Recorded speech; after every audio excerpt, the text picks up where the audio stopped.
Të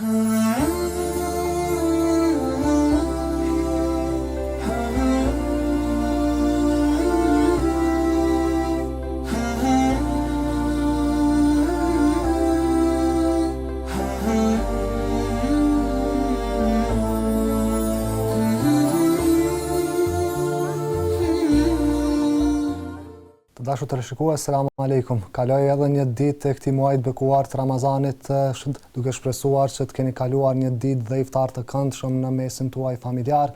E ne takohemi në një tjetër emision të drejt për drejt pas iftarit.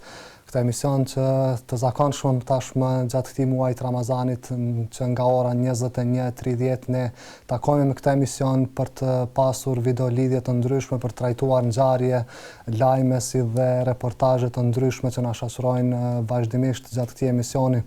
Si zakonisht edhe sonte me mua do të jetë kolegu Bujar Isma. Bujar, mirë të takohemi. Faleminderit Vigim.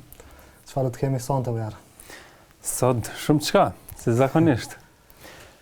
Do të flasim fillimisht me Hoxhën Enes Goga, me cilin do të bashkë bisedojmë, si zakonisht do të mundohemi që të marrim sa më shumë këshilla edhe prej Hoxhës të nderuar, ndërkohë duke qenë se Ramazani është muaj i ndryshimeve, njerëzit përfitojnë shumë virtyte të mira, por edhe mundohen që t'i largojnë cilësi jo të pëlqyera, ndërto është edhe nxitimi, e këtu do të ndalemi sot më shumë me Hoxhën Enes Goga, do të kuptojmë se si të largohet një ves i tillë që mund të jetë ndoshta edhe natyrshëm tek secili prej nesh në disa situata.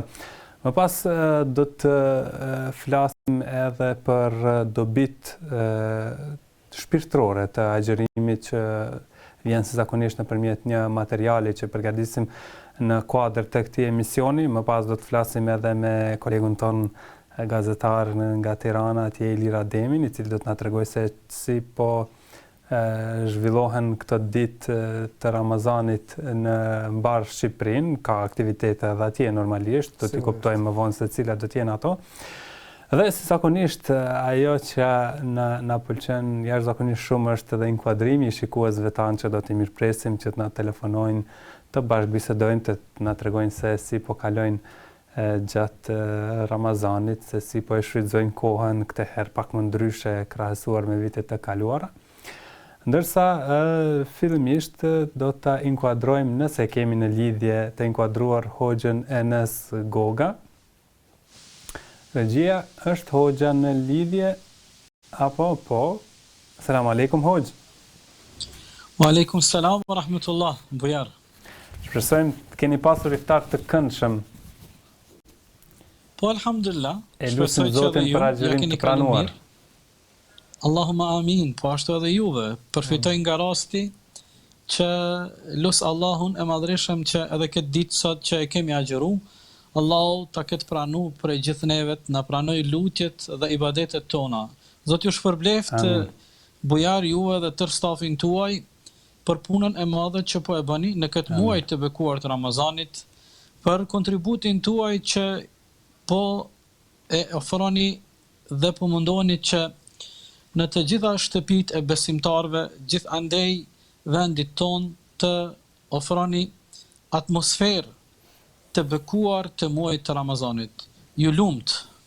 Allah shpëlbeft. Kemi kënaqësinë të punojmë në këtë drejtim dhe Hoxh, sigurisht ajo që është e rëndësishme gjatë Ramazanit është që njerëzit të bëjnë ndryshimin, pra të largojnë një ves të keq, por duke zëvendësuar atë me një të mirë, apo jo? Sigurisht.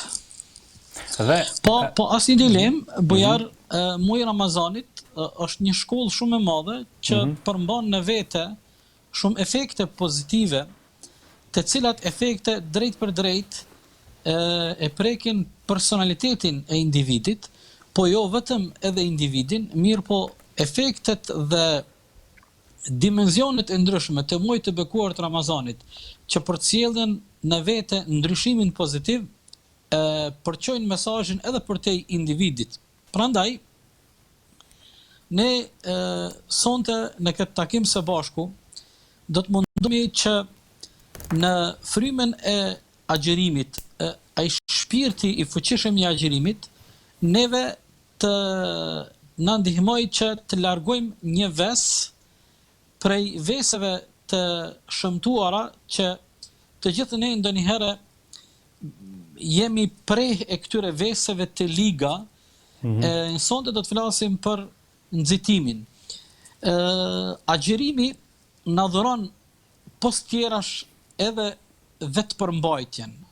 Agjerimi na mëson që të jemi edhe më të durueshëm.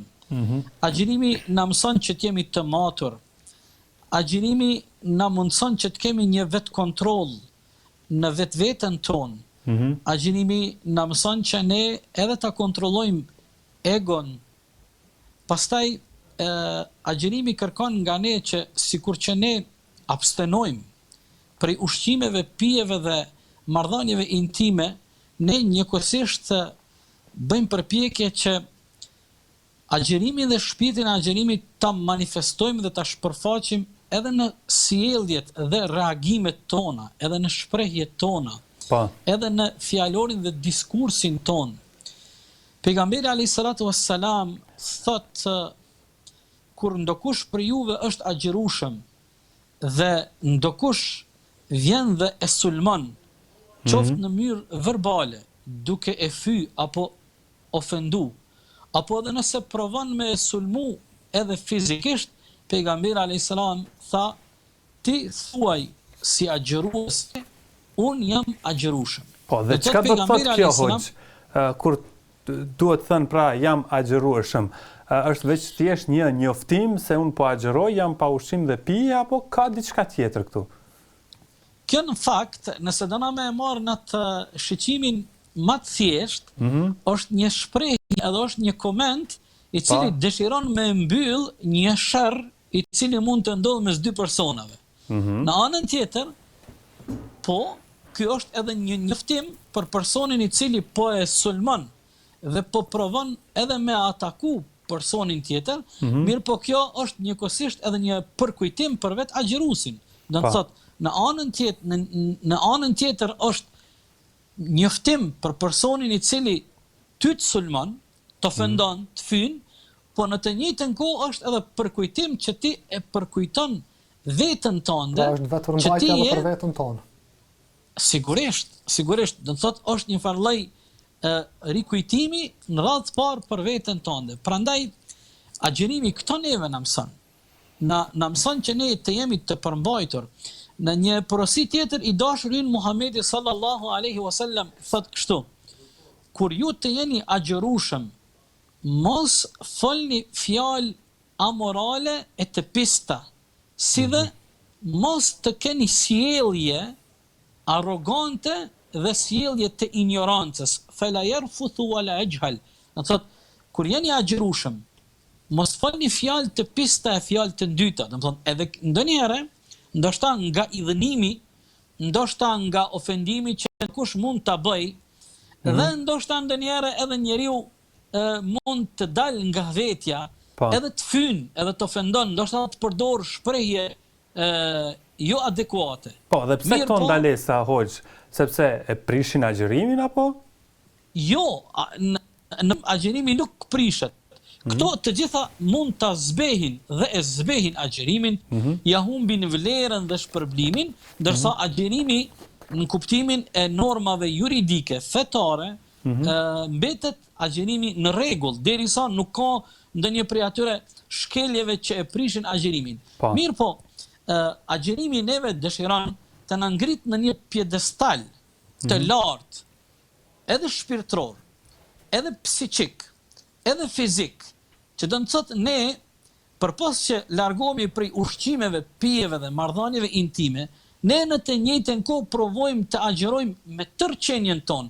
E kemi atje Abdullah ibn Abbasin radiallahu anhuma, i cili e përshkruan agjerimin ideal kështu.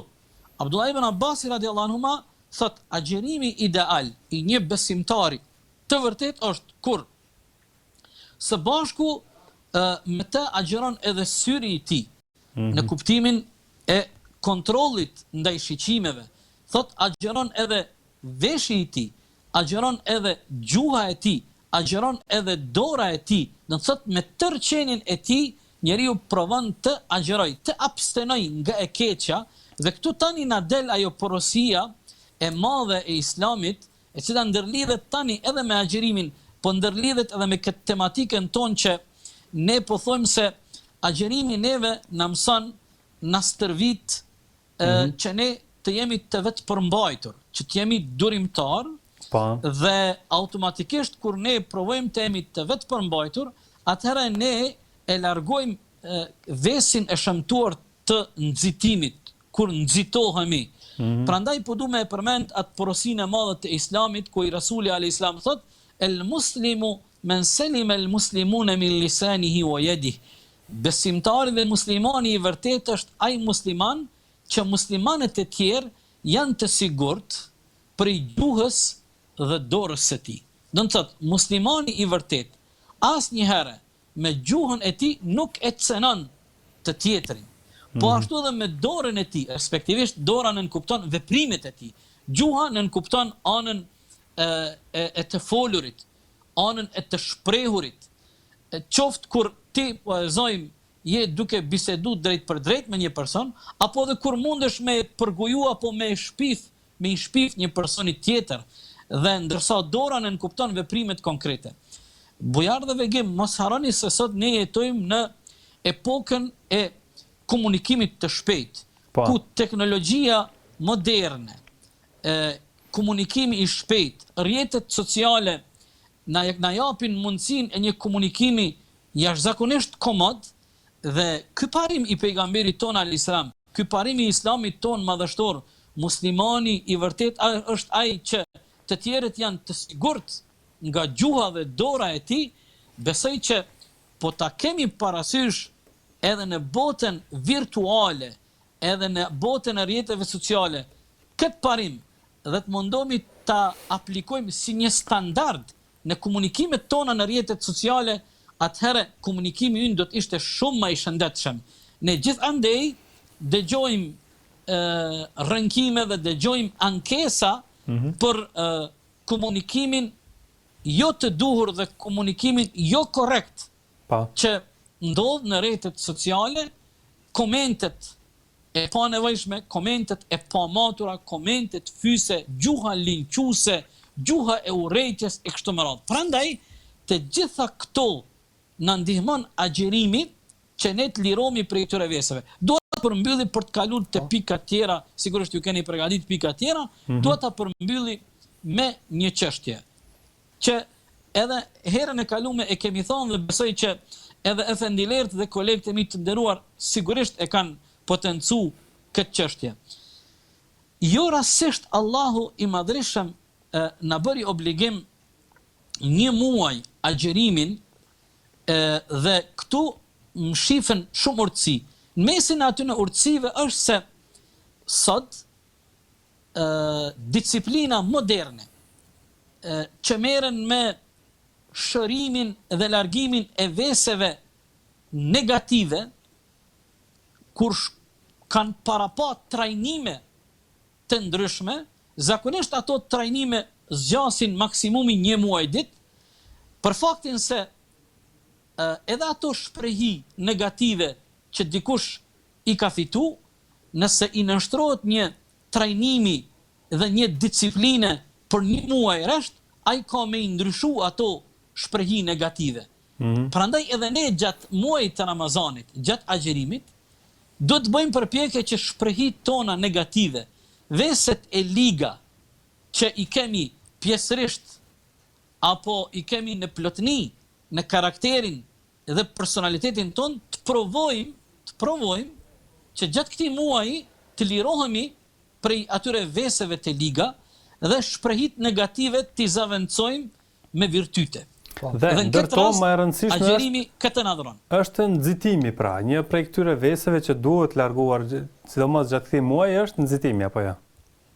Sigurisht. Që ne për nxitimin edhe të gjithë plotëson, madje plotëson për nxitimin e përdorin termin original që ka përdor pejgamberi alayhis salam në hadithin e njohur ku thot Rasulullahi alayhis salatu wassalam, el ajalatu min ash-shaytan, thot ngutia apo nxitimi është prej shejtanit. Pleqtojnë thënë agjele.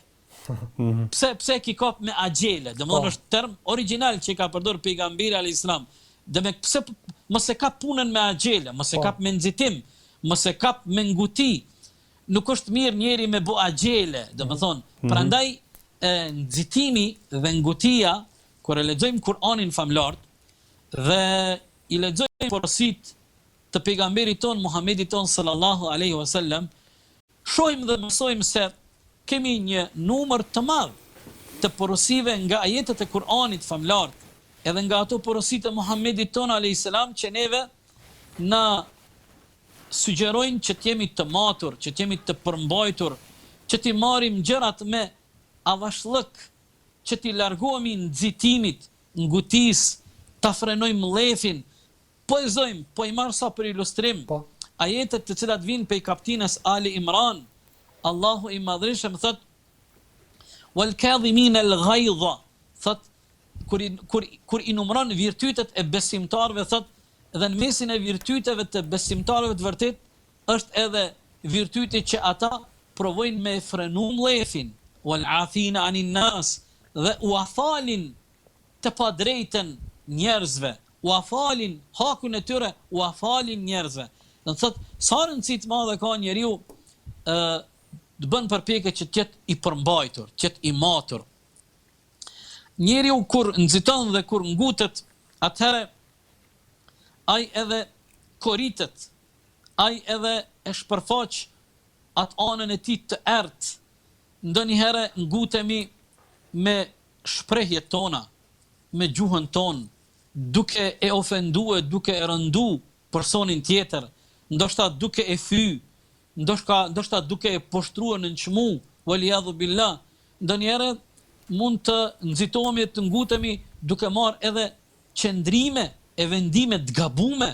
Prandaj pejgamberi alayhis salatu wassalam tha: kur dokush për juve është i hidhruar, nëse është në këmbë, le të ungjet. Nëse është ungjur, le të ngritet në këmbë. Nëse nuk i kalon hidhrimi, pejgamberi porositi tha: shko dhe merr avdes. Do të thotë, shqiqo pejgamberi alayhis salatu wassalam tërkohën përdor metoda pedagogjike që në të njëjtën kohë edhe me e largu vëmendjen nga ai moment emocional, nga ai temperament, e ti me u preokupu me një veprim tjetër. Mirë, po në fund pejgamberi alayhis salam atë këshillën përfundimtare tha: nëse një person është i mase, i hidhruar, atëherë le të merr avdes. Thotë se avdesi do t'ja largon hidhrimin, njashtu sikurse uji që e shuan zjarin. Pejgamberi alayhis salam i pa njëre dy persona që e kishin një duel verbal me zveti shumë të ashpër.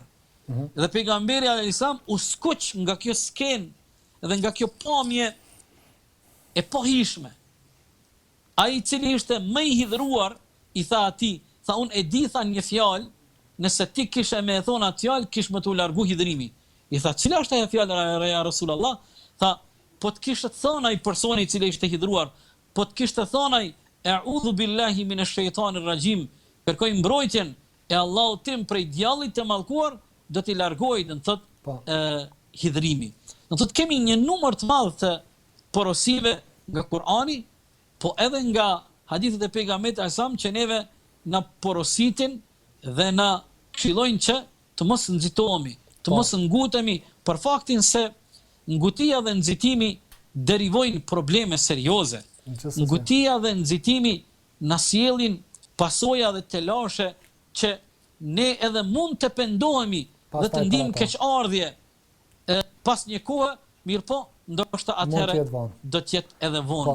Pikërisht disa ndoshta prej këtyre veprimeve, disa prej këtyre këshillave për ta fikur zemrimin dhe nxitimin, ndoshta sot janë edhe në formë që jepen edhe nga psikologët dhe nga vetë ata që merren nga terapistët duke sugjeruar që të ndryshohet vendi, të mos rrim në atë vend që ku jemi zemëruar e kështu me radhë. Pra sot këto këshilla nuk janë më vetëm fetare, por janë shndruar edhe në këshilla të vetë terapistëve, përdoren edhe nga terapistët pra. Krejtë në rregull, pajtohem plotësisht, edhe këto teknika dhe këto këshilla që vijnë prej njerëzve të profileve të ndryshme janë të mirë se ardhura dhe po e shohim vegim se si po ka një ngjashmëri dhe me ato porositë e pejgamberit alayhis ku pejgamberi kërkon që të ndrohet pozicioni, të ndrohet vendi, me një fjalë të largohet mendja e njeriut prej atij momenti ku ai është hidhruar dhe të fillon të prekupohet me diçka tjetër që të ulen gjakrat dhe të ulet tensioni. Të ulet tensioni. Ne në popullin ton e kemi të njohur atë fjalën kur dikush hidhrohet numëro deri në 10. Do të thotë numëro deri në 10 se gradualisht fillon ajo ana racionale, ajo ana e arsyeshmërisë fillon ngadal ta mund emocionin, ta mund atë ndjenjen e hidhrimit, ndjenjen për hakmarrje, atë zjarin dhe gjakrat e nxehtë. Prandaj feja jon kërkon që në fillim si mas preventive ne të mos nxitohemi dhe të mos ngutemi. Nga se nëse ne e aplikojmë këtë mas parandaluese, provojmë kemi jo të nxituar, po të përmbajtur, të matur, të urtë, të kujdesshëm, atëherë dhe nëse mund të ketë ndonjë gabim në vendimet që mund t'i marrim apo në ndonjë qëndrim, sigurisht se pasojat janë shumë më të vogla. Në anën tjetër, po vazhdoni, as mos të ndërprej. Në anën tjetër, e përmendava më herët, edhe ne dua ta konfirmoj fuqishëm, sa probleme i kemi në shoqërinë tonë, i kemi pas në të kaluarën, edhe sot si rezultat i nxitimit dhe ngutisë. Qofshin ato probleme individuale, qofshin ato probleme familjare që ndërlidhen me dhunën në familje, qofshin ato raportet bashkëshortore, qofshin ato raportet e dhunës brenda një familjes kur prind mund të ushtrojnë dhunë ndaj fëmijëve, apo e kundërta, Allahu na ruaj, kur fëmijët mund të ushtrojnë dhunë ndaj prindërve, e pastaj edhe dhuna që mund të jetë prezente në shoqëri. Ne në vitin e kaluar, nuk e di sigurisht edhe juve duhet t'ju kujtohet, Bashkia Islame e Kosovës ka pranuar një kërkesë nga Ministria e Punëve të Brendshme, ku është kërkuar prej kabinetit muftiut që të kërkohet prej gjithë imamëve në një ditë gjymoje të flasim kundër dhunës në familje. Dhe ne kur i kemi marrë disa statistika prej Ministrisë Punëve të Brendshme dhe prej Policisë së Kosovës në raport me dhunën në familje në mënyrë ekskluzive, në raport me dhunën që fëmijët ushtrojnë ndaj prindve. Shikoni sa e tmerrshme është kjo. Fëmijët kur ushtrojnë dhunë ndaj prindve, në vitin e kaluar kanë qenë mbi 100 raste që janë raportuar në stacionet e policisë në Kosovë ku fëmijët kanë ushtruar dhunë ndaj prindërve. Para mendoni, une frigohem që ky numër mund të jetë edhe më i madh. Ne po flasim për 100 raste që janë evidentuar dhe janë raportuar në për stacionet policore. Para mendoni, ndoshta inshallah kam gabim mirë, po ndoshta ky numër mund të jetë edhe dyfish më i madh për faktin se ka shumë njerëz që hezitojnë dhe ju vjen turp të raportojnë një gjë të tillë. Dhe kur i marrim dhe i analizojmë pse erdhi deri tek një sherr, kemi me pa se fillon nga nxitimi dhe ngutia. Mund të jetë thjesht një fjalë goje e pamatur. E vërtet. Hoxha potencuat hadithin që nxitimi është prej shejtanit dhe kjo është arsyeja pse njeriu nxitohet. Por cilat janë ato dëmet që i sjell ky nxitim? E përmenda une disa herë, tani po mundon ti numroj, dëmet që vijnë prej nxitimit dhe ngutisë janë të dimensioneve të ndryshme. Nga aspekti individ, në radhë parë, ai i cili ngutet dhe në radhë parë mund të zhytet në mëkat të madh para krijuesit. E dyta, ai mund ta dëmtoj shëndetin e tij, edhe psiqik, edhe fizik. E treta, dami i cili ndërlidhet me familjen e tij. Jo çdo herë dami mbetet tek individi i cili është ngut, i cili ka nxitu. Po të ishte që i tërë dëmi dhe i tërë zarari dhe e tërë e keqja ndalet tek ky person, ndoshta edhe ne kishim me qenë më të qetë. Mirë po, gjendja faktike dhe realiteti tregon se dami dhe zarari që vije prej nxitimit dhe ngotisë përcjellet edhe tek personi tjetër, apo edhe tek personat tjerë. Problemet mes familjeve, pastaj pasojat që i përmban shoqëria. Unë e përmenda aspektin e divorcit. Shumë herë problemet dhe zankat, ngatresat mes bashkëshortëve vijnë pikërisht prej mungesës së maturisë, prej mungesës së vetëpërmbajtjes, prej mungesës që ne ndonjëherë edhe nuk mundemi të përmbahemi dhe provojmë më u shpreh, me e fy njëri tjetrin. Dhe ndoshta disa edhe provojnë me justifiku këtë veprim, thot, e di që është gabim, e di që është keq, po unë u shfryva. Po. Subhanallah, pejgamberi alayhis salam thot, sibabul muslimi fiskun. Thot, me e fy një musliman është fasiklëk, është shkelje e rëndë në dispozitat e Allahut. Me e fy. Tash, paramendoni këto premisa dhe këto standarde që feja jon provon neve me na eduku. Kurani thot, wa qulu lin nasi husna, dhe njerëzve folni një fjalë të mira. Na që nga përshëndetja me ata që i njohim dhe nuk i njohim, ne provojmë me ndërtu nëpërmjet përshëndetjes tonë urat e paqes. Selamu alaikum, do thonë. Shiqani, vetë përmbajtja dhe filozofia e përshëndetjes tonë islame ndërton ura me të gjithë të tjerët, me ata që i njohim dhe me ata që nuk i njohim. Ju e dini, porosit e feston janë që ne me jap selam dhe me i përshëndet, jo vetëm ata që i njohim, por edhe ata që nuk i njohim. Prandaj pejgamberi alayhis salam na ka jap shumë porosi dhe këshilla që të ikim sherrit. Po.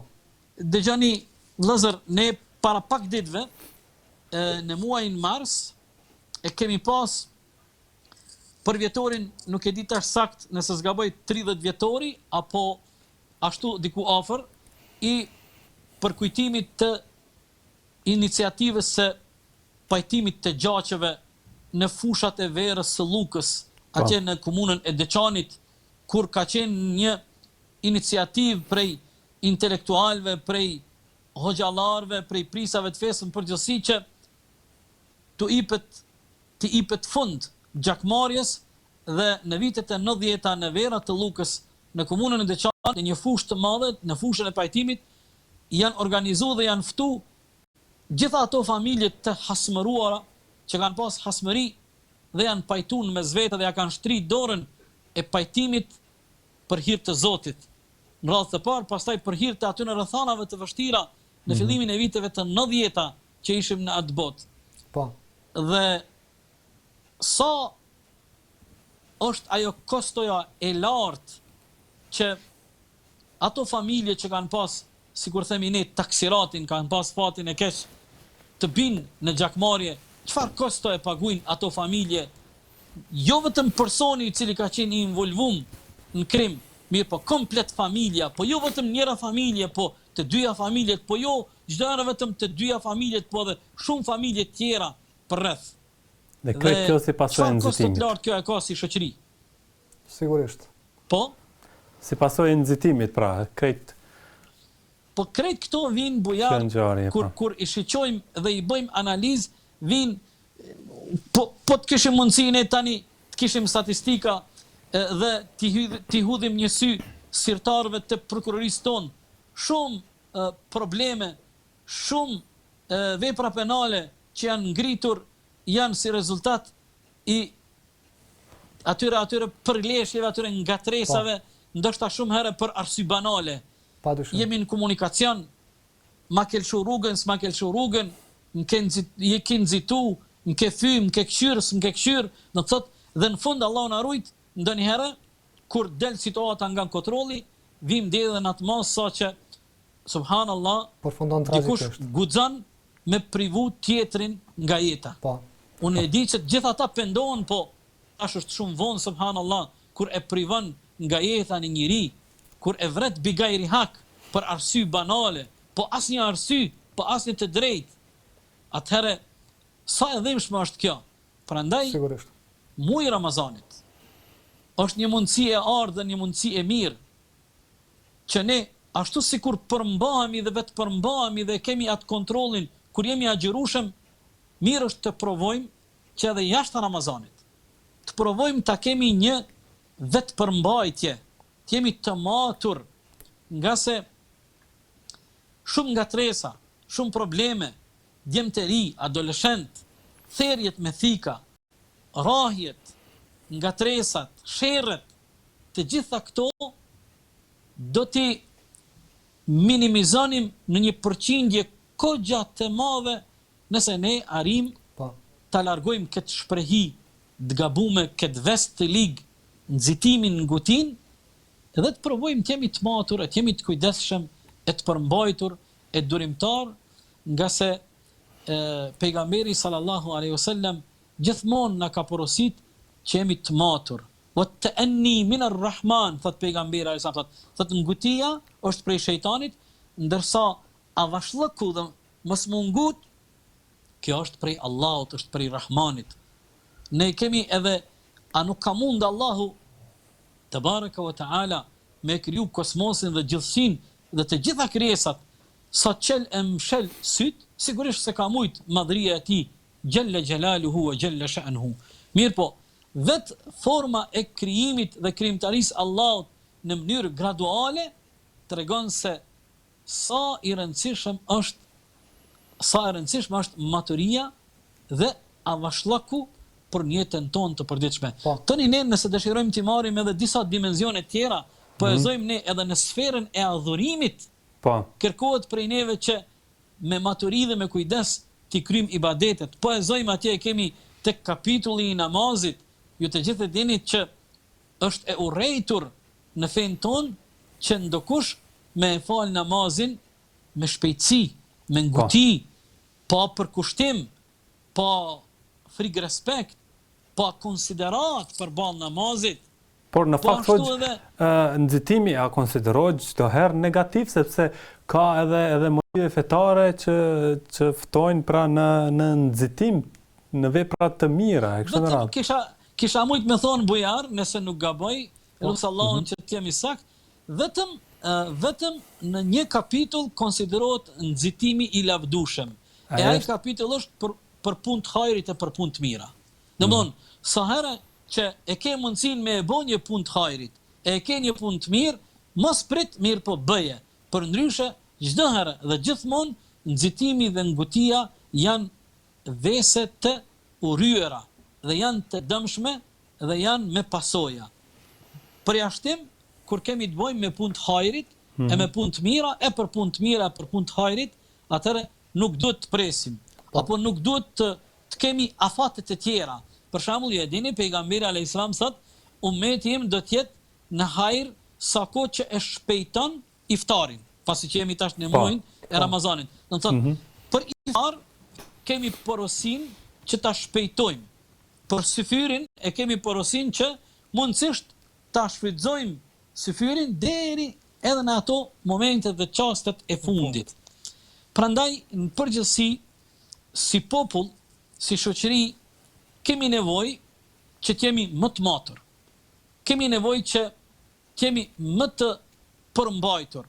Shqoni edhe njëre dua t'i kthehem rrjeteve sociale. Ne gjithë jemi dëshmitar, po dëgjojmë, po lexojmë që në këtë aspekt dhe në këtë sferë kemi shumë për të përmirësuar.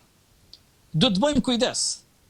Pavarësisht ti a e njeh një njeri apo nuk e njeh, pavarësisht ai ty apo të njeh apo nuk të njeh, nuk është e lejuar fetarisht ti me e fy, me e shajt, me e linqu, me bo komente denigruese, nga se muslimani, edhe njëherë po e përsëriti hadithin e madh që e përmenda, muslimani i vërtet është ai që të tjerët janë të sigurt e të mbrojtur prej gjuhës dhe duarve të tij. Para mendoni nëse ne këtë mekanizëm kishim me vu në funksion në rrjetet sociale, sa komente të papranueshme kishim me pas një numër shumë të vogël të atyre komenteve. Gjatë që sot gjithandej njerëzit, analistët, ekspertët e ndryshëm e të fushave të ndryshme ankohen dhe e ngritin zërin për këtë shqetësim që është prezent sot në diskursin ton publik, ndërsa pejgamberi alayhis salatu wassalam thot: mua Allahu nuk më ka dërgu mallkus, mua Allahu nuk më ka dërgu me gjuhë të ashpër, e vulgare, e irituese, e përjashtuese, inni rahmetun muhda, mirë po mua Allahu më dërgoi udhërfyes plot mëshirë. Marrëndoni edhe njëherë po i përmbylli këtë porosi. Allahu nuk më ka dërgu mallkus. Allahu nuk më dërgoi që unë t'jem përjashtues, e vulgar, e i vrazhd, e iritues. Mirë po Allahu më dërgoi udhërfyes me plot mëshirë. Parëndoni nëse ne do ta kishim model të dashurin ton, Muhammedin sallallahu alaihi wasallam, si do të ishte sjellja jon, si do të ishin shprehjet tona, si do të ishte komunikimi jon, si do të ishte diskursi ynë, nga se muslimani për çdo gjë çfarë flet, ai llogarit dhe e din se dikush tyt llogarit dhe dikush i regjistron ato që dalin nga ty dhe veprimet që dalin nga ty. Po, dhe njeriu është prej vetë natyrës i ngutshëm, si dhe ngutia e tij, nxitimi ka të bëjë vetëm me veprat apo gjunahet ndaj Zotit, si dhe raportet ndaj njerëzve të tjerë që mund t'i dëmtojmë, apo ka të bëjë edhe me marrjen dhe përhapjen e lajmeve? Po, e keni thonë me të drejtë, aludut në hadith, në ajetin e Kur'anit, ku Allahu te bareke ve teala thotë njeriu është i ngutshëm, thotë njeriu është i ngutshëm, domethënë kjo ngutia dhe nxitimi është pjesë e natyrës njerëzore, po kjo nuk i bie që nuk mund të shërohet, kjo nuk i bie që ne nuk duhet të vetë përmbahemi, e pastaj mund ketë një mori faktorësh që ndikojnë që njeriu të nxitet edhe të ngutet. Sikur ju e përmendet, po e zojmë, ndonjëherë lajmet e pavërteta, lajmet e pa konfirmume, ndonjëherë edhe mund ta kenë këtë efektin që të tjerët i nxisin për një veprim të caktuar. Prandaj, edhe në këto rrethana, ne në çdo situatë specifike, Kur'ani dhe feja jon na gjen mënyrën dhe rrugën se si ne duhet dalim nga ajo situatë. Po e zojmë, për lajmet e pavërteta dhe të pa konfirmuara, Kur'ani na porosit që fillimisht ne të ndalemi, të mos nxitojmë dhe ta konfirmojmë dhe ta vërtetojmë vërtetësinë e një lajmi. Po. E pastaj të marrim vendimin dhe qëndrimin për hapat e më të tjeshëm. Prandaj kemi nevojë si shoqëri shumë të gjithë nga këndet e tyre, secili nga profesioni dhe profili i tij, të kontribuojmë që të marrim natë si shoqëri me avashtllëk, ngadal kadal, kemi të matur, kemi të kujdesshëm, kemi të vetë përmbajtur, kemi të qetë, kemi të urtë, dhe të provojmë këtë frymë ta kultivojmë, dhe këto virtyte t'i kultivojmë duke provu me instalu në radhë parë në për familjet tona. Po. Në për familjet tona. Ndonjëherë, prindi, po e zojmë, një familje, 2 prind, Allahu ju ka falë 2, 3, 4 evlad, ndonjëherë ndodh që ndonjëri prej fëmijëve është më temperament, është më i ngutshëm.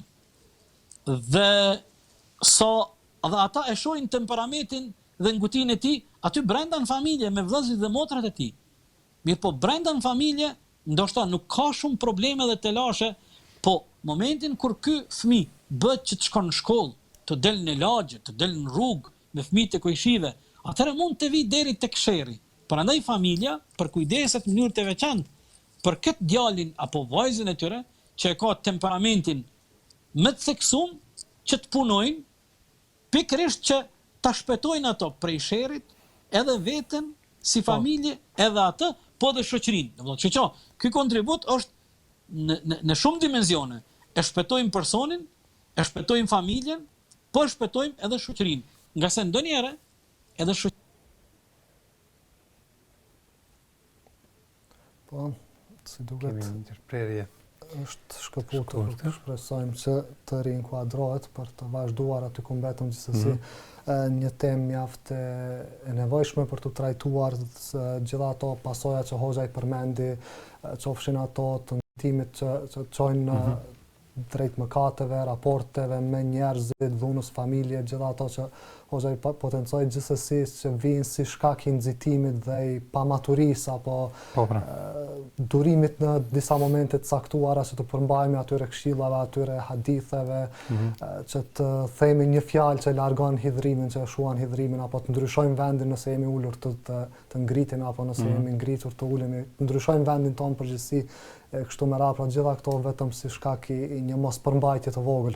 Po, dhe është e mrekullueshme kur shohim ajete kuranore ku Allahu edhe thot pra nxitoni kafalje e mëkateve ndaj Zotit, bëni gara që të arrini te falja e Zotit tuaj. Pra ky është ai nxitimi që hoxha edhe përmendi, pra në këto situata vetëm bëhet thirrje për të nxituar, pra për të bërë vepra të mira. Sigurisht ka pra nuk është vetëm ai aspekti negativ që shkakton dëm i nxitimit, por edhe nxitimi për të bërë vepra të mira, për të dalë në ndihmë njerëzve, për të bërë adhurime të caktuara, padyshim jo për t'i bërë me shpejtësi, sa më shpejt, por gjithsesi për të bërë adhurime kualitative, padyshim është, siç e potencoi hoxha për atyre nxitimeve të kërkuara në fe. Në anën tjetër, bujar sikur hoxha potencoi e përmendi se komunikimi në rrjetet sociale po bëhet as shpejt.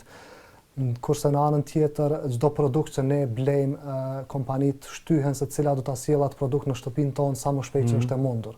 Dhe kjo sikur ka krijuar atë komoditetin, atë shpejtësinë, atë nxitimin tonë që edhe në raport me Zotin, kur ne bëjmë lutje dhe dua të caktuara, ne presim që lutja të na kthejë dhe të na përgjigjet më njëherë akoma pa i ul duart.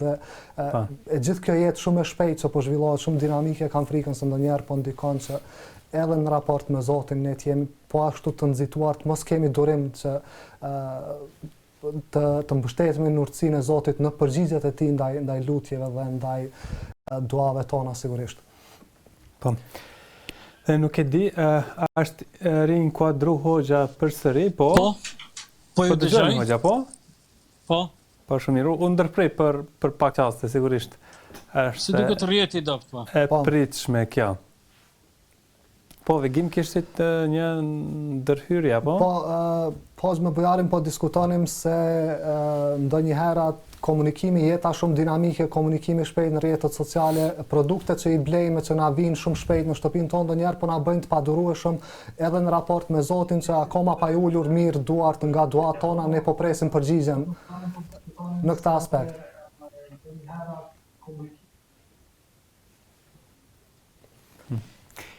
E kemi hoxhën, por presim vetëm pak derisa të inkuadrohet, apo si duket sërish është shkëputur. Gjithsesi, si dhe qoftë, nëse do të rinkuadrohet gjatë emisionit do ta marrim këshillën përfundimtare lidhur me këtë që po thonë, e kemi hoxhën. Po hoxhë. A e morët pyetjen? Jo, se nuk dëgjova. Mirë, do ta përsërisim sërish. Me bujarin ishim duke diskutuar se jeta shumë dinamika, komunikimi shpejt në rrjetet sociale, por edhe vetë kur ne blejmë ndonjë produkt, kompanitë shtyhen se cila do të na sjellë më shpejt produktin në shtëpitë tona, apo ndikon kjo që të mos jemi durueshëm edhe në raport me Zotin që të presim përgjigje të shpejta akoma pa i ul durt e duave tona. Allahu shpërbleft këtë problematik e ka diagnostifiku pejgamberi a.s. na ka përmend sot kur dikush për juve e lut Allahun mos të nxitoj në përgjigje. Prandaj edhe në këtë rast, edhe në këtu që ju aludut, kërkohet prej neve maturi, kërkohet prej neve durim dhe në shumë dimensione të jetës. Ai i cili tregohet i matur dhe durimtar, gjithmonë do të del triumfues. Pejgamberi a.s. thot, men sabara dhafar, kush tregohet durimtar, triumfon. Dhe edhe njëre, po dua ta nënvizoj me tekst të veçantë, edhe nëse mund të gabojmë kur jemi të matur të kujdesshëm dhe nuk nxitohemi dhe nuk ngutemi, gabimi është shumë më i vogël se sa atëherë kur nxitohemi dhe kur ngutemi. Sigurisht. Atëherë Hoxh, edhe kështu arritëm në fund të kësaj bisede. Të faleminderit shumë për trajtimin e kësaj teme, që është shumë e rëndësishme, pra një ves i tillë që duhet larguar nga shoqëria jonë, por edhe në mbar botën, pra tek njerëzimin e përgjithësi, sepse siç edhe e nxorët pra përfundimin që ngutia, nxitimi gjithsesi është i dëmshëm për secilin prej nesh. Allahu ju shpërbleft edhe juve, bujar, vegim dhe gjithë të tjerët që janë pas juve, dhe shpresojmë që po provojmë që edhe ne t'japim kontributin ton dhe të prekim ato problematika në shoqërinë tonë që ne si imam që jemi i shohim në terren dhe i kemi pothuajse përditshmëri dhe nëpërmjet kamerës tuaj provojmë që t'ju ofrojmë njerëzve këshilla dhe porosi në këtë muaj të bekuar të Ramazanit që të gjithë të dalim inshallah më të mirë gjatë këtij muaji. Zoti ju shpërbleft edhe një herë për kontributin tuaj. Amin, Allah ju shpërbleft. Faleminderit. Kishim kënaqësinë. Pra një tjetër bisedë me Hoxhin Enes Goga, i cili si zakonisht sjell këshilla të mrekullueshme dhe alternativa. Kjo është shumë e rëndësishme kur zakonisht këtë që e bëjnë hoxhallarët kur dëshirojnë të largojnë apo të këshillojnë për të larguar nga një e keqe, nuk ndalen këtu, por edhe japin alternativa dhe mënyra, mundësi se si duhet të kaluar në një gjendje më të mirë.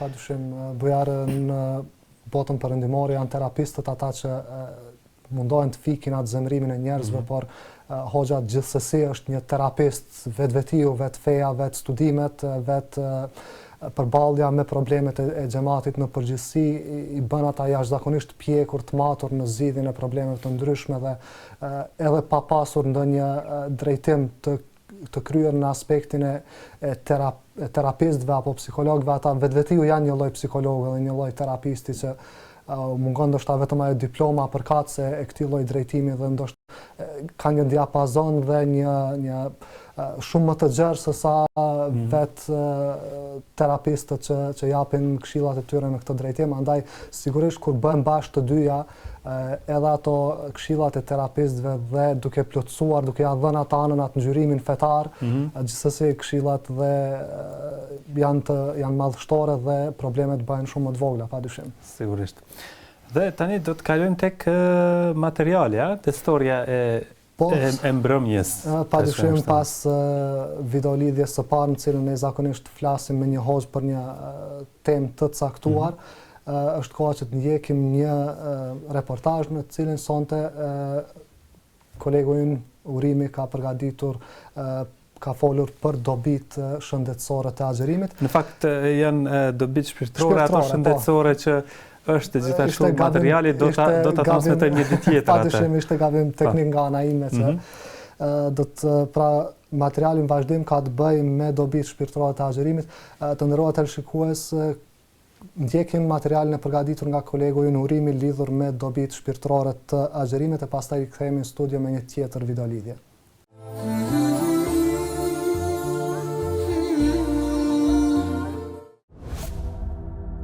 Dobit shpirtërore të agjerimit. Agjerimi gjatë muajit të bekuar të Ramazanit sjell me vete shumë dobi. Muaji Ramazan është muaji që përmban natën e bekuar që përshkruhet si nata më e bukur se 1000 muaj, e kjo është nata e Kadrit. Dhe është muaji në të cilin shejtani mbyllet në pranga dhe dyert e xhenetit hapen për kërkuesit e së vërtetës. Kurani i shenjtë paraqet qëllimin kryesor të muajit të agjerimit, që është të përvetësojmë druajtjen e devotshmërisë. Nuk është e lehtë për të bërë i devotshëm dhe kështu që Ramazani është një periudhë ku veprat e mira bëhen me lehtësi dhe bekimet qiellore bëhen të kapshme. Për më shumë, kualitetet të caktuara të cilat ndikojnë pozitivisht në devotshmërinë e njeriut bëhen të mundshme. Disiplina. Islam do të thotë nënshtrimi plot ndaj vullnetit të Zotit, i cili na drejton tek paqja. Nënshtrimi i plot, sidoqoftë, nuk mund të arrihet pa disiplinë dhe bindje. Në këtë muaj muslimanët urdhërohen të braktisin ushqimin, të zgjohen herët, të heqin dorë nga bisedat ose sjelljet e pahishme dhe të përpiqen për të përmirësuar dhe të përparojnë në bërjen e veprave të mira. Kjo kërkon disiplinë e cila arrihet duke shtyrë veten të zgjohet herët ose në pjesën e fundit të natës, duke sakrifikuar kënaqësinë e gjumit për t'u falur. Disiplina nuk është diçka që mund të arrihet për një ditë ose edhe për një javë. Kjo është pse muslimanët urdhërohen të agjërojnë për një muaj të tërë. Pastërtia.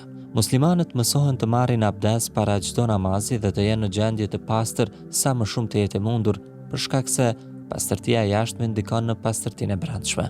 Kjo është arsyeja pse profeti Muhammed alayhi salam kishte thënë se pastërtia është gjysma e besimit. Kurani famlar thot: "Vërtet, i shpëtuar është ai i cili e pastron vetveten." Surja Shams, ajeti 9. Është vërtetuar shkencërisht se agjërimi pastron trupin nga helmet dhe duke braktisur ushqimin për një kohë, trupi ndihmohet në riparimin e qelizave dhe në përdorimin e energjisë në disa pjesë të tjera të trupit. Trupi gjithashtu djeg yndyrën për të prodhuar energji, e cila çon deri te humbja e peshës. Sipas shërbimit kombëtar shëndetësor, pas disa ditëve të agjërimit shihet prania e lartë e endofrinës në gjak, duke u bërë juve më vigjilant dhe duke u dhënë një ndjenjë të përgjithshme të rehatisë mendore. Padyshim, siç ushqimi ndikon fuqishëm në trurin dhe emocionet tona, agjërimi ndihmon në pastrimin e papastërtive dhe ky detoksifikim rezulton me një ndjenjë të përgjithshme të rehatisë. Kjo arrihet nëse është bërë drejt dhe duke mbajtur në balancë dietën gjatë ditëve të Ramazanit. Vet kontrolli. Kurani i shenjtë thotë: "Dhe ata që ju shmangën mëkateve të mëdha të shëmtuara dhe kur hidhrohen, ata falin." Surja Shura, ajeti 37. Njeriu nxitet e tundohet nga faktorë të ndryshëm si njerëzit, përgjithësitë, mendimet, emocionet të ndryshme në jetën e tij e të tjera, të cilat i ja bëjnë të vështirë të kontrollojë veprimet e tij. Shumë njerëz mundohen shumë për të hequr dorë nga ushqimet të caktuara, zakone dhe praktika të shfrenuara, por dështojnë vazhdimisht. Ramazani dhe agjërimi ndihmojnë njeriu të edukojnë ndjenjën e vetkontrollit dhe të vigjilencës, të cilat e bëjnë më të lehtë të heqë dorë nga zakonet e tij të këqija gjatë këtij muaji. Duke hequr dorë nga ushqimi, i cili është i lejuar dhe esencial për ekzistencën e njeriut, ai e forcon vendosmërinë dhe i mundësohet të ketë vetkontroll më të madh ndaj veprimeve të tij. Diçka që i sjell atij dobi edhe jashtë Ramazanit. Natyra shpirtërore. Ne mësojmë përmes ngjarjeve të njerëzve që kanë jetuar më parë se agjërimi promovon dhe rrit spiritualitetin e njeriut. Ata pajisen me aftësinë për të qenë në gjendje të përjetojnë vizione dhe fenomene të tjera shpirtërore, të cilat të tjerët nuk mund të arrijnë. Kjo është arsyeja që profetët shkonin të rrinin në vetmi për një kohë dhe jetonin në mënyrë të thjeshtë për të zhvilluar aftësitë e tyre shpirtërore. Ramazani për muslimanët është e njëjta mënyrë e trajnimit shpirtëror e dizajnuar për të mprehur ndjenjat shpirtërore. Për më tepër, kjo arrihet edhe duke u fokusuar në recitimin dhe kuptimin e Kuranit të shenjtë, zbritja e të cilit filloi pikërisht gjatë këtij muaji të bekuar te profeti Muhammed dhe ishte kompletuar brenda periudhës 23 vjeçare. Për ulësia, thot Allahu në Kuran: "Vërtet, ata që besojnë dhe bëjnë vepra të mira dhe përulen para Zotit të tyre janë prej banorëve të xhenetit ku do të jetojnë përgjithmonë." Surja Hud, ajeti 23. Muslimanët urdhërohen t'i dorëzohen Zotit dhe t'i nënshtrohen përullësisht vullnetit të tij, duke mos qenë mosmirnjohës ndaj asaj që na dhuron e as të pabindur ndaj urdhrave të tij. Arsyeja e të qenit të tillë është se ne jemi më shumë se nevojtar dhe shërbëtor para krijuesit dhe mbretit të universit. O njerëz, ju jeni nevojtar ndaj Allahut, kurse Allahu është i vetëmjaftueshmi, i lavdëruari. Surja Fatir, ajeti 15. Agjërimi në muajin Ramazan na përkujton se jemi plotësisht të varur nga Zoti dhe kërkojmë vetëm nga Ai për të na ushqyer dhe siguruar, sepse Ai është siguruesi më i mirë. Kjo i arrit njeriu për ulësinë gjithashtu dhe mbështetje në Zotin, gjë që i mundson të fitojë afërsinë me Zotin. Asgjësimi i egos së njeriut. Asgjësimi i egos do të thotë të liruarit të plot nga dëshirat, pasionet, shpresat dhe ambicjet dhe të liruarit nga të gjitha mendimet e vetvetes në rrugën e Zotit. Kur njeriu e pastron vetveten, ai arrin në shkallën e të liruarit nga pikëllimi dhe frika dhe vazhdon progresin e tij në rrugën e Zotit. Ta keni të ditur se të dashurit e Allahut nuk kanë frikë e as kurfar brengosje. Surja Yunus, ajeti 62. agjërimi dhe sakrifica janë mjete për të arritur në shkallën e vetmohimit, sepse ne jo vetëm që nuk do të udhëheqemi nga egoja jon, dëshirat dhe motivet egoiste, por do t'i përshtatemi tërësisht vullnetit të Zotit dhe do të veprojmë ashtu siç dëshiron ai deri në masën që ne të ham, të flem dhe të zgjohemi në përputhje me udhëzimin e tij. Kur njeriu e arrin këtë dhe motivet ose qëllimet e tij nuk janë të prishura nga lakmia dhe materializmi, ai gëzon afërsinë me Zotin dhe kështu vazhdon udhëtimin e tij në drejtim të Zotit pafundësisht. Dhe mshurja dhe ata i ushqejnë nga dashuria për Zotin, të varfrit, jetimët dhe të robruarit. Surja Insan, ajeti 8. Dyshimi i vogël që mbetet është se njeriu nuk mund të kuptojë plotësisht një fenomen të caktuar derisa nuk e përjeton vetë. Kështu agjërimi ndihmon muslimanët të kuptojnë ndjenjen e mungesës së ushqimit, por jetimin e vështirësive dhe të dhimbjes së atyre që janë nevojtar, por që jetojnë në shoqërinë e tyre. Në këtë mënyrë, agjërimi synon të zhvillojë fuqimisht dhe mshurinë për njerëzit e tjerë. Kjo padyshim i nxit besimtarët për të bërë përpjekje humanitare, duke ngritur të shtypurit e jo t'i shohin me përçmim, siç bën një pjesë e madhe të pasurve sot në botë. Prandaj, agjërimi është pjesë jashtëzakonisht e rëndësishme në besimin islam dhe ka shumë dobi të cilat mund të arrihen vetëm nga ai që i përmbush kërkesat e Ramazanit me zell dhe kujdes të madh.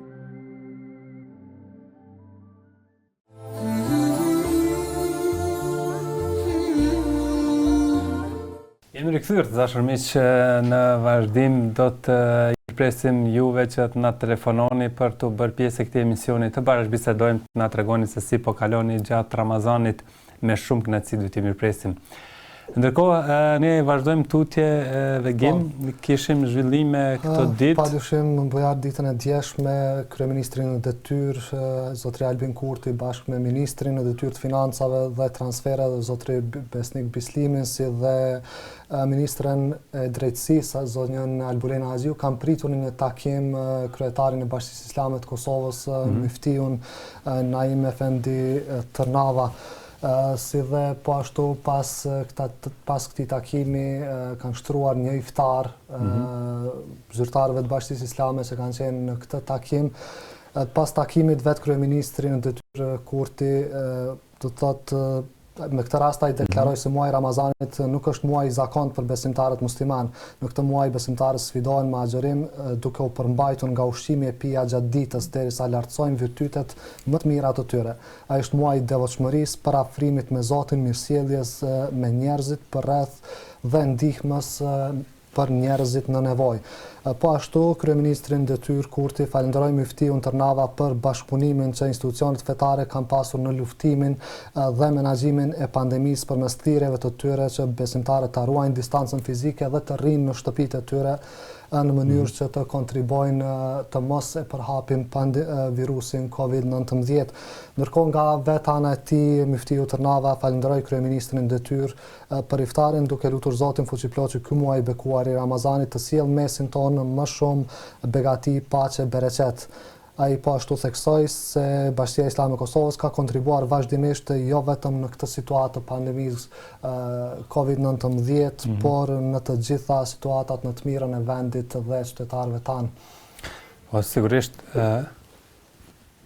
është e rëndësishme, pra janë të rëndësishme këto takime dhe këto përkrahje që bën vazhdimisht dhe kontributi i Bashkisë Islame, sikurse edhe përmendi Hoxhën e Zgoga më herët se si Bashkia Islame kohë pas kohe organizon në mënyrë të organizuar, bën tematika të njëjta në xhami për të parandaluar ndonjë të keq apo për të këshilluar besimtarët. Dhe kemi tani në lidhje të drejtë për drejtë kolegun ton Ilir Ademi nga Shqipëria, me cilin do të bashkëbisedojmë. Ilir, si po dëgjojmë mirë?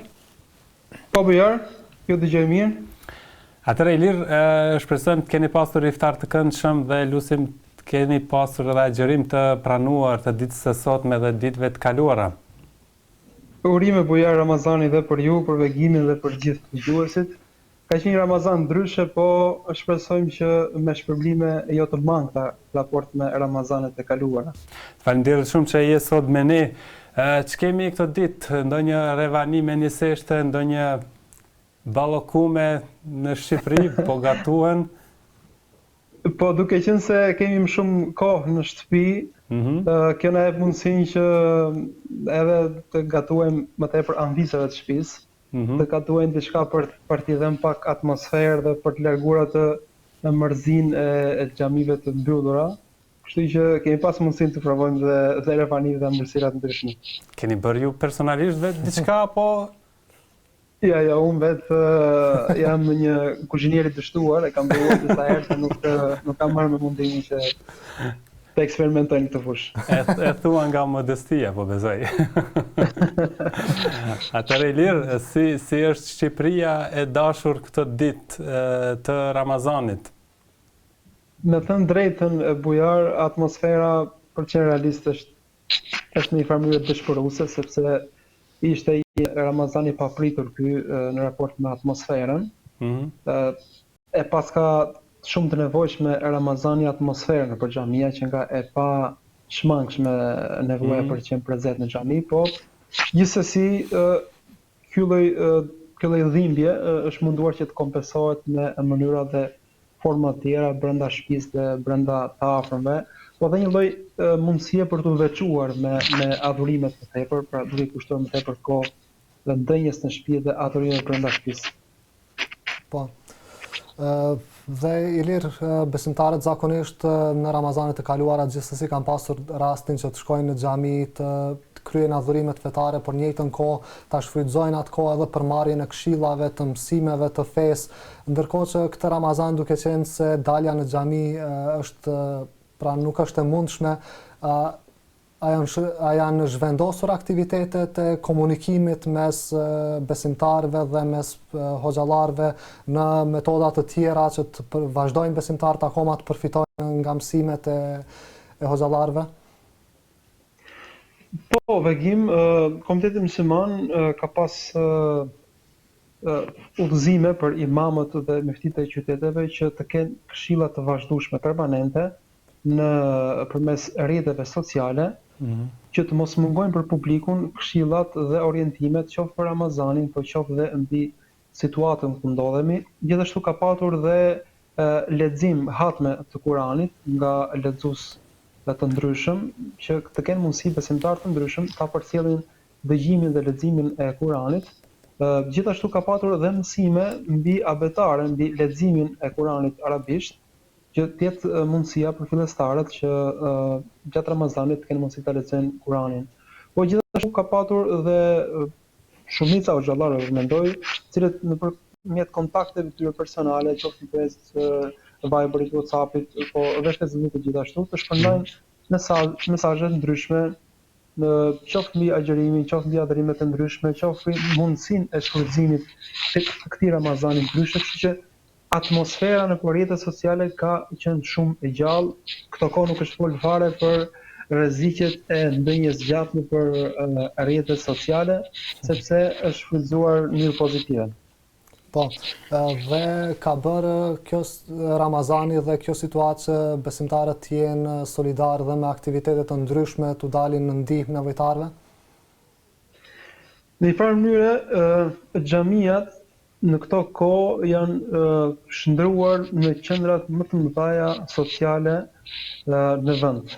Kanë, po themi, konkuruar dhe Ministrinë e Mjedisit Sociale, sepse gjithë ajo energji, gjithë ato iftare që po themi konsumoheshin nëpër ambiente të ndryshme, tashmë janë shndruar në bamirësi ndaj nevojtarëve, sepse duke qenë se Shqipëria në nëntor kaloi dhe një tërmet i cili dha pasoja të ndryshme, duke u bashkuar dhe me vështirësitë që solli pandemia, janë të shumta familje të cilat janë në nevojë dhe në skamje, kështu që ka qenë shumë e nevojshme që xhamiat ta japin rolin e tyre në mbështetje ndaj nevojtarëve.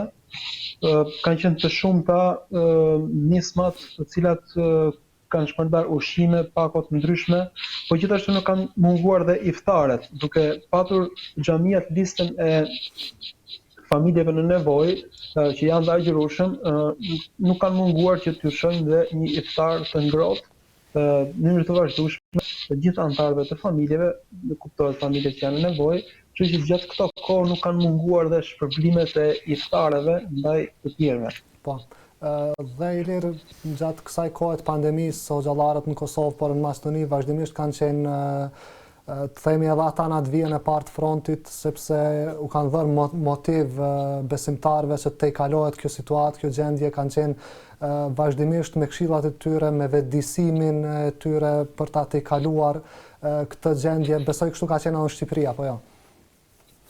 Po, normalisht sepse thash, është sfidë në vete që besimtarët edhe ta përjetojnë agjërimin, por se edhe të mos dëshpërohen, sepse fundet janë të shumta argumentet fetare që e ngushëllojnë besimtarin në çdo situatë që vjen. Kështu që hoxhallarët nuk kanë munguar edhe në këto momente për t'u kujtuar besimtarëve që kjo është një kohë edhe pse ndoshta trishtuese në pamje të parë, por ka për gëzimet, për shpërblimet për cilët ata cilët durojnë janë durimtarë dhe e lutin Zotin që kjo të kalojë sa më shpejt dhe ka qenë, po themi, e nevojshme prezenca hoxhallarëve në përmendjen e këtyre argumenteve, e këtyre ngushëllimeve, po themi, tekstuale që vijnë nga Kurani dhe hadithet e Profetit alayhis salam, duke mos haruar që në këto momente ta vlerësojmë më tepër shumë begati të cilat ndoshta i kishim haruar më herët, pra sigurinë, ushqimin, daljen, komunikimin, përditshmërinë, i kishim marrë si normalitet dhe nuk i kishim vlerësuar si begati të mëdha. Kjo kohë na ka mësuar se çdo moment, çdo oksigjen që thithim, çdo moment që shohim dritën e diellit dhe çdo moment që dalim të lirë dhe pa komplekse në rrugë, është një begati e madhe e cila duhet shfrytzuar, kështu që për besimtar asnjëherë nuk ka keq. Pra ai gjithmonë i kthen këto në mundësi meditimi dhe reflektimi, dhe kanë qenë këto mësime të hoxhallarëve që janë munduar që dhimbjen, nëse themi kështu, ta kthejmë në forcë, ta kthejmë në energji, duke shpresuar që pas disa ditësh të kthehet në normalitet dhe të kthehemi në normalitet më energjik, jo thjesht të kthehemi thjesht dalje nga izolimi, por të kthehemi më energjik dhe më të kthjellën. Po, Ilir, sigurisht këto ditë ka pasur aktivitete të ndryshme, do të thotë sa i përket ardhjes së Ramazanit. Kishit një projekt nga Turqia, Ramazani 2020. Çfarë është ky projekt? Si është zhvilluar në Shqipëri? Po, Turqia, shteti turk vazhdimisht ka qenë solidar ndaj shqiptarëve dhe veçanërisht në muajin e Ramazanit. Ata vazhdimisht kanë qenë prezent në vitet e tjera me pako ushqimore dhe me iftare të organizuara në sheshet e qyteteve, ndërsa këtë vit për shkak të situatës nuk janë organizuar iftare, mirë po nuk kanë munguar pakot ushqimore dhe veçanërisht shoqata e Istanbul edhe në bashkëpunim me Arsani dhe me shumë shoqata të tjera, kanë çuar ushqime dhe ndihma tek shumë familje në nevojë dhe tek ato të cilat janë larg, pra sepse ndonjëherë sfida është që jo vetëm të çosh disa ushqime, por të çosh atje ku ai ndodhet. Pra ka shumë periferi dhe zona të largta ku një pjesë e njerëzve janë të haruar dhe askush nuk e di se ndoshta ata ekzistojnë. Dhe kjo ka qenë sfidante për Turqinë që të jetë pranë këtyre familjeve të cilat janë në nevojë dhe ndoshta nuk kanë mbështetje aty përreth, janë me qindra, janë së paku mbi 6.000 familje që kanë përfituar nga këto paka ushqimore që e lehtësojnë disi situatën, po së paku është një lloj ndjenje solidariteti më tepër se sa po themi një pako ushqimore që i kalon hallet, paktu të treguar që jeni vëllezër dhe ndjenja e vëllazërisë nuk harohet pavarësisht ku ndodhen vëllezërit, larg apo afër. Po, situata me COVID-19 Ilir është përmirësuar paksa, sepse kemi parë ditën e djeshme disa fotografi nga liçeni i Tiranës ku njerëzit kishin dalur, kishin vërshuar për dalur në këtë vend të bukur, sigurisht. Me thënë të drejtën, në fillim kur u përhap kjo pandemi, njerëzit ishin shumë friksuar. Mirë po, nga dita ditës duket sikur kjo frikë po largohet. Dhe sepse dhe shifrat janë të ulta, pra sot ka patur vetëm 8 raste në gjithë Shqipërinë, 8 raste të reja. Dje kanë qenë 9 raste, pra kanë qenë shumë të ulta rastet e deklaruara, rastet me COVID-19, Dhe duket si një dritje shile, si një moment shprese se do të kalojë e gjitha. Kështu që kjo i ka bërë të gjithë qytetarët që të shfrytëzojnë kohët e daljeve, veçanërisht në fundjavë, për nxjerr familjar, për nxjerr fëmijët, sepse është shumë e nevojshme dhe dalja jashtë, pra nuk është thjesht ideja për t'u arratisur virusit, po njeriu ka nevojë që nuk mund t'i arratiset lirisë, nuk mund t'i largohet natyrshmërisë dhe ka nevojë që të jetojë dhe të dalë në natyrë. Kështu që situata duket shumë shpresuese, janë vetëm 229 persona për momentin infektuar, nga 803 vetë që kanë qenë në total, pra shumica janë shëruar tashmë, e kanë kaluar virusin, nga këta 229 dhe këta pjesa e madhe janë në gjendje të mirë shëndetësore, që shpresohet që shumë shpejt ta tejkalojnë dhe ata këtë virus. Gjitha kjo ka marrë rreth 31 viktima, një numër relativisht i ulët në raport me atë se çka pritet fillimisht, kështu që po shpresojmë që situata të përmirësohet shumë shpejt. Dhe priten masa lehtësuese tani me që është vazhdimisht duke ulur numri.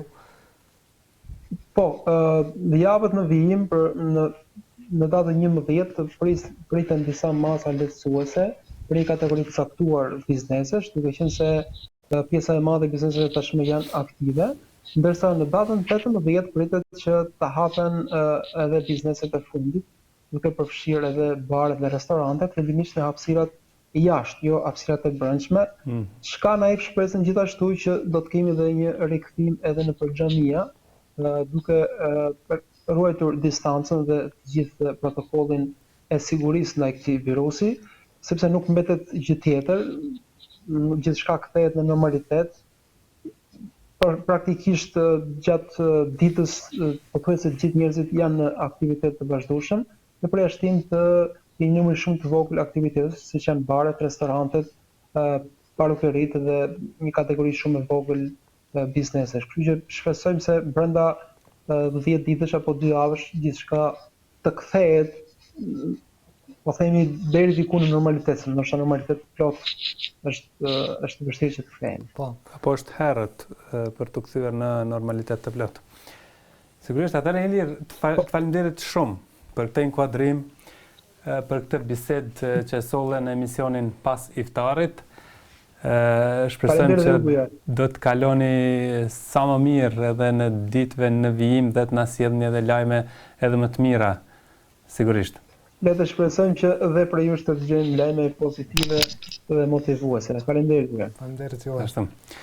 Kishim kolegun ton Ilirin pra nga Tirana, më saktësisht nëse s'gaboj ka qenë prej Durrësit, ku edhe na raportuar për mbar Shqipërinë, dhe ajo që është e mirë dhe në vendin ton tashmë po shkojnë duke rënë rastet të infektuarve. Sot kishim vetëm 4 raste të infektuar me COVID-19, ndërsa numri më i madh, pra mbi 20 raste të shëruar, pra çdo ditë po shkojnë duke u shëruar dhe kjo është një lajm i mirë. Sigurisht, Iliria përmendi se në Shqipëri një pjesë e madhe e bizneseve të kanë filluar punën dhe pritet që edhe ato të fundit të fillojnë më 18 maj, që është një shenjë mirë drejt rikthimit deri në një masë në atë normalitetin, dhe edhe ne kemi pasur atë fazën e parë të fillimit të punës nga disa biznese, pastaj më 18 maj do të jetë ajo faza e dytë, dhe në qershor, në fillim të qershorit do të jetë faza e tretë që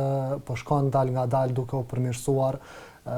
Ka qenë edhe një dëgjueshmëri e mirë e qytetarëve që kanë respektuar këshillat.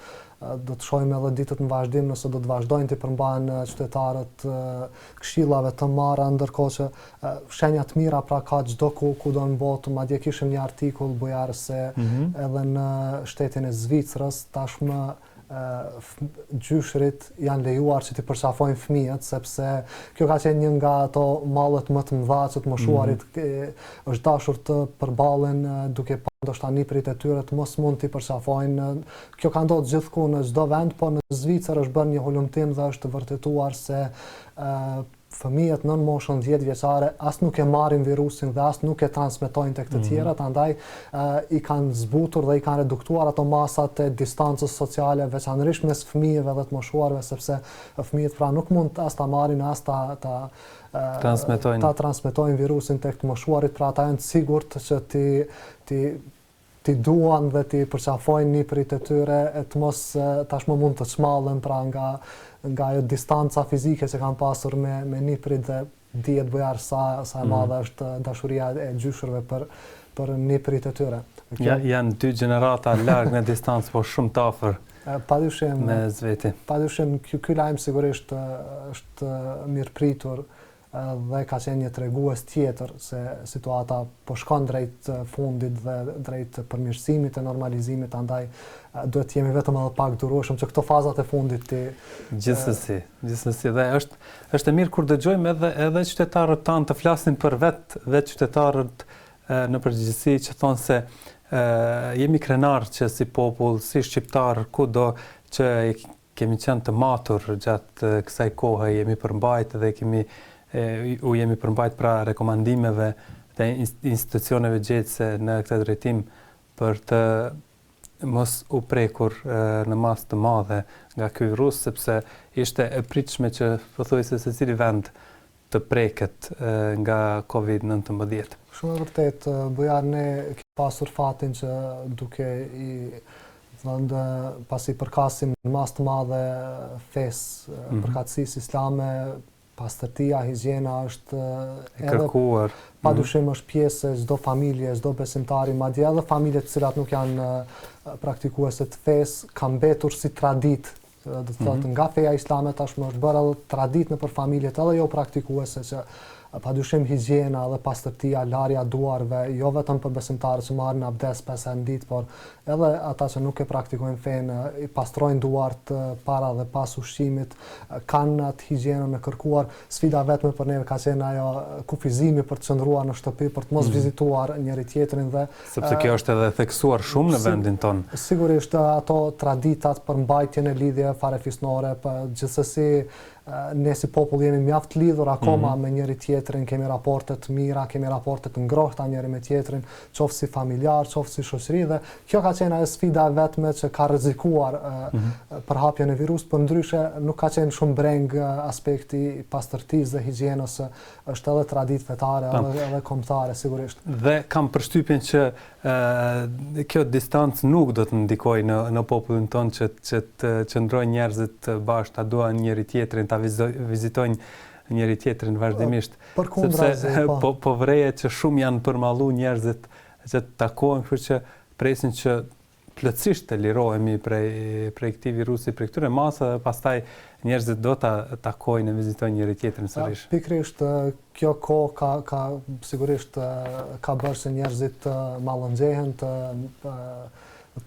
kenë nevojë të shohin atë nevojën që kanë për të afërmit e tyre, është shtuar malli për njëri tjetrin, dhe mendoj se padyshim pra është e kundërta, do të bëjë që ne të vazhdojmë akoma të kemi atë afërsinë familjare dhe shoqërore që kemi me njëri tjetrin, pa marrë parasysh kësaj situate që kemi, po e të i kalojmë sigurisht do të vazhdojmë të jemi po ata që kemi qenë edhe në të kaluarën, edhe do të vazhdojmë të mbajmë këto lidhje farefisnore. Dhe kështu vegim ne arritëm në fund të këtij emisioni. Emision shumë që na pëlqen edhe neve dhe po kalojmë shumë mirë edhe me shikuesit tanë edhe me bashkëbiseduesit. Sigurisht edhe për neve është kënaqësi, Bujar, që të trajtojmë tema të ndryshme, qoftë me bashkëbiseduesit me të cilët lidhemi përmes videolidhjeve, qoftë me materialet që përgatisim për shikuesit tanë, por edhe shikuesit që sonte megjithëse nuk patëm, padyshim janë pjesë e madhe interesante e emisionit tonë për të parë ato përvojat e tyre, ato se çfarë po veprojnë, çfarë po bëjnë gjatë këtyre ditëve, dhe padyshim është kënaqësi për neve se të jemi në këtë emision. Po dhe sigurisht ndonjëherë edhe kalojmë minutazhin. Po, sigurisht e lejuar për këtë emision, por regjia është shumë e dashur, shumë të mirë kuptueshëm janë ekipi i madh atje që po e bëjnë punën e mrekullueshme. Astriti, Agroni, Blerimi, Bajrami, Përparimi, Agoni, të gjithë këta që pareshtur që ndrojnë gati që gjithçka të shkojë mirë në këtë emision. Padyshim e gjithë kjo është sigurisht një meritë e madhe. Ne jemi vetëm ajo pjesa që dukemi, kemi thënë edhe më herët. Juve në regji ju përshëndesim shumë. Edhe ajo pjesa që nuk duket padyshim është një punë jashtëzakonisht e madhe e kolegëve në prapavi që nuk duket dhe ekipi madh, pra ky numër, këto emra është ekipi madh, ne jemi vetëm 2 këtu, ata na ndihmojnë shumë. Ndoshta nuk është numër shumë i madh krahasuar me shumë mediume të tjera, por nga aspekti punës është me vërtet një punë e madhe që është një meritë e kolegëve që gjithë këto çfarë po realizojnë gjatë këtij Ramazani dhe veçanërisht gjatë këtij emisioni padyshim është një meritë e jashtëzakonshme kolegëve tanë. Prandaj ne po e bëjmë punën më të lehtë. Padyshim. Atëherë të dashur miq, kështu kemi arritur në fund të emisionit të sotëm pas iftarit. Ne do të takohemi inshallah emisioneve të tjera. Deri atëherë, mirupafshim, ju përshëndesim.